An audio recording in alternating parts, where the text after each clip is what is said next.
عبرت کا کاشکول تحریر جاوید چودھری۔ ہندوستان کے آخری شہنشاہ بہادر شاہ ظفر کو بحری جہاز میں بٹھا دیا گیا۔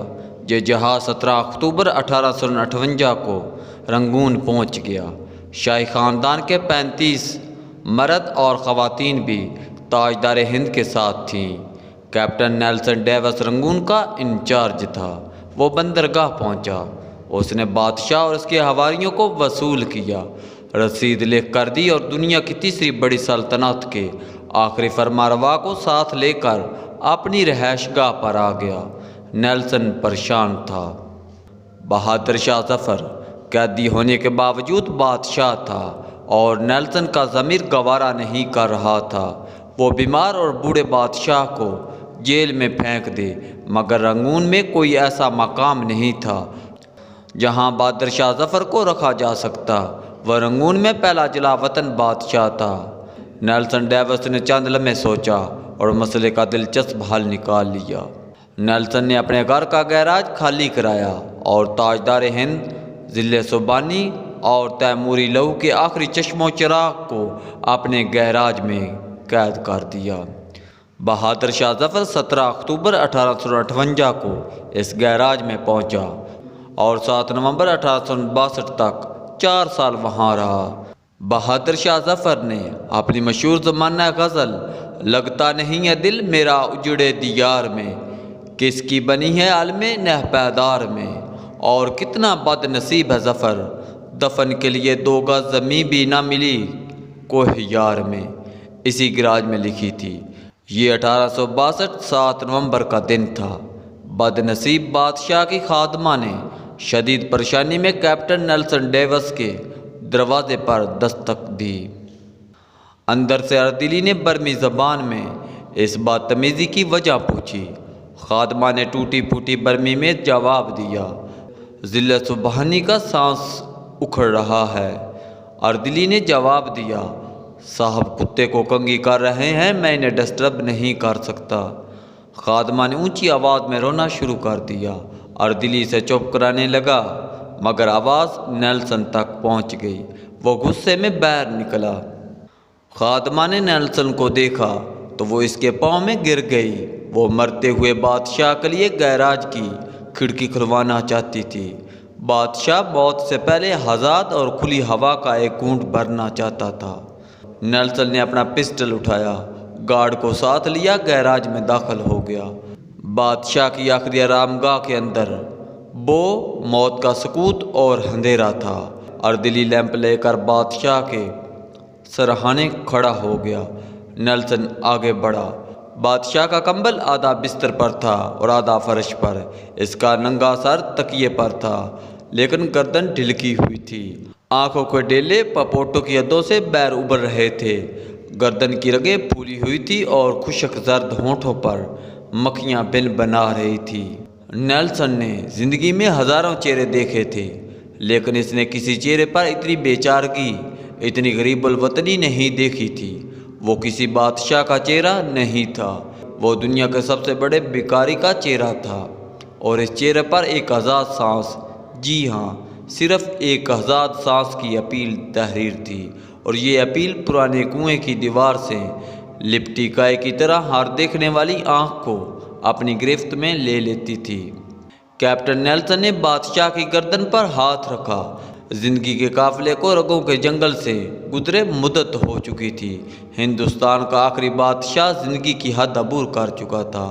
نیلسن نے لواحقین کو بلانے کا حکم دیا۔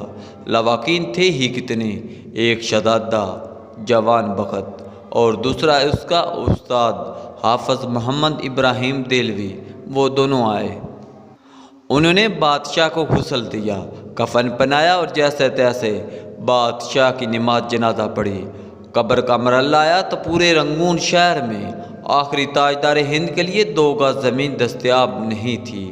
نیلسن نے سرکاری رہائش گاہ کے احاطے میں قبر کھدوائی اور بادشاہ کو خیرات میں ملی ہوئی مٹی میں دفن کر دیا۔ قبر پر پانی کا چھڑکاؤ ہو رہا تھا، گلاب کی پتیاں بکھیری جا رہی تھی، تو استاد حافظ ابراہیم دہلوی کے خزاں رسیدہ ذہن میں 30 ستمبر 1837 کے وہ مناظر دوڑنے بھاگنے لگے جب دہلی کے لال قلعہ میں 62 برس کے بہادر شاہ ظفر کو تاج پہنایا گیا۔ ہندوستان کے نئے بادشاہ کو سلامی دینے کے لیے پورے ملک سے لاکھوں لوگ دلی آئے تھے، اور بادشاہ جب لباس فاخرہ پہن کر، تاج شاہی سر پر رکھ کر اور نادر شاہی اور جہانگیری تلواریں لٹکا کر دربار عام میں آیا تو پورا دلی تحسین تحسین کے نعروں سے گونج اٹھا۔ نکارچی نکارے بجانے لگے، گویے ہواؤں میں تانے اڑانے لگے، فوجی سلاح تلواریں بجانے لگے اور رقصائیں رقص کرنے لگی۔ استاد حافظ محمد ابراہیم دہلوی کو یاد تھا، بہادر شاہ ظفر کی تاج پوشی کا جشن 7 دن جاری رہا، اور ان 7 دنوں میں دلی کے لوگوں کو شاہی محل سے کھانا کھلایا گیا، مگر 7 نومبر 1862 کی اس ٹھنڈی اور بے مہر صبح بادشاہ کی قبر کو ایک خوشحال کاری تک نصیب نہیں تھا۔ استاد حافظ محمد ابراہیم دہلوی کی آنکھوں میں آنسو آ گئے، اس نے جوتے اتارے، بادشاہ کی قبر کی پینتی میں کھڑا ہوا اور سورت توبہ کی تلاوت شروع کر دی۔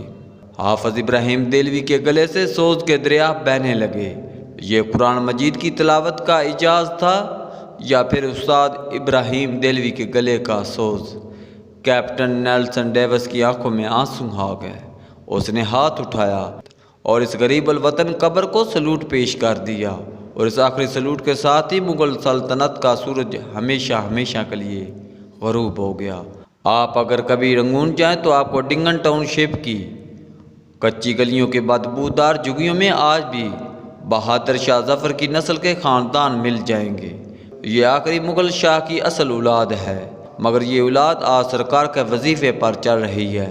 یہ کچی زمین پر سوتی ہے، ننگے پاؤں پھرتی ہے، مانگ کر کھاتی ہے اور ٹین کے کنستروں میں سرکاری نل سے پانی بھرتی ہے، مگر یہ لوگ اس قسم پرسی کے باوجود خود کو شہزادے اور شہزادیاں کہتے ہیں۔ یہ لوگوں کو عہد رفتہ کی داستانیں سناتے ہیں اور لوگ کہکے لگا کر رنگون کی گلیوں میں گم ہو جاتے ہیں۔ یہ لوگ، یہ شہزادے اور شہزادیاں کون ہیں؟ یہ ہندوستان کے آخری بادشاہ کی سیاسی غلطیاں ہیں۔ بادشاہ نے اپنے گرد نائل، خوشامدی اور کرپٹ لوگوں کا لشکر جمع کر لیا تھا۔ یہ لوگ بادشاہ کی آنکھیں بھی تھے اور اس کے کان بھی تھے اور اس کا ضمیر بھی۔ بادشاہ کے 2 بیٹے تھے، سلطنت آپس میں ایک شہزادہ داخلی امور کا مالک تھا اور دوسرا خارجی امور کا مختار۔ دونوں کے درمیان لڑائی بھی چلتی رہتی تھی اور بادشاہ ان دونوں کی ہر غلطی، ہر کوتاہی معاف کر دیتا تھا۔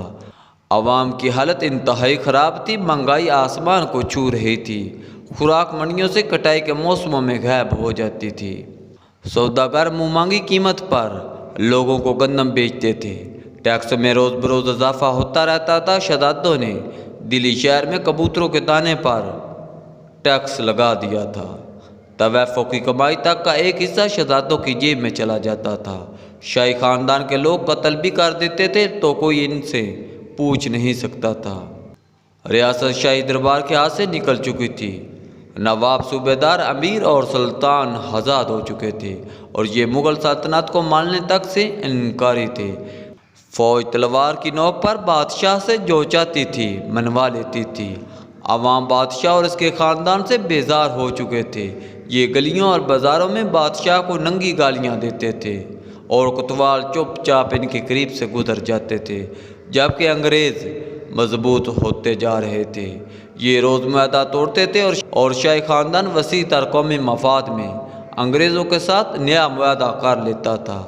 انگریز بادشاہوں کے وفاداروں کو قتل کر دیتے تھے، اور شاہی خاندان جب احتجاج کرتا تھا تو انگریز بادشاہ کو یہ بتا کر حیران کر دیتا تھا، ضلع اولائی وہ شخص آپ کا وفادار نہیں تھا، وہ آپ کے خلاف سازش کر رہا تھا، اور بادشاہ اس پر یقین کر لیتا تھا۔